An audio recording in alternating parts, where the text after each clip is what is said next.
Hello friends welcome back to my channel.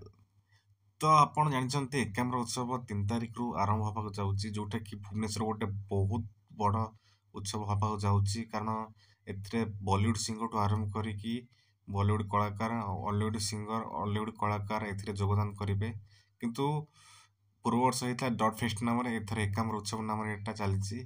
तो एकाम्र उत्सव ये तो हम गोटे गोटे सैड्रे यहाँ फंक्शन हम आ गोटे सैड्रे ये खाଇବା पीवा ये भल सुविधा मोर रही है। एम्पायर्स होटल है कि भल भल 5 स्टार होटल है बड़ बड़ रेस्टोरेंट आसिक ये खाଇବା ये मिल पार।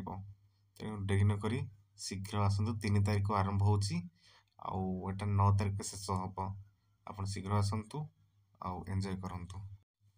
हाँ लोकेशन हूँ राम मंदिर पछपटे था इटकोट फील्ड जोटि बहुत सब मेला आउ एग्जिबिशन हुए। तो से जगह गोटे बहुत बड़ पड़िया अच्छे से अनुष्ठित हम आउ जो फंक्शनटा हम जो बॉलीवुड सिंगर हॉलीवुड सिंगर कलाकार आसवे तापाई आप टिकेट काटा पड़ो जो टिकेट आपको बुक माई शो आवेलेबल अच्छी जातु शीघ्र काटतु ना टिकेट सरीज आसिक ये एंजॉय कर कारण ये गोल्ड सीट रोचे सिल्वर सीट रोचे प्लाटिनम सीट रोचे तेणु आपको से भाया सीट अनुसार आपको टिकेट काटा पड़ो। प्लाटिनम सीट काटले आप आगे बसवे गोल्ड सीट काटले मझे बसवे सिल्वर काटले पूरा पछरे बसवे। तेणु डेरी नक टिकेट काटू आउ एंजॉय करंतु।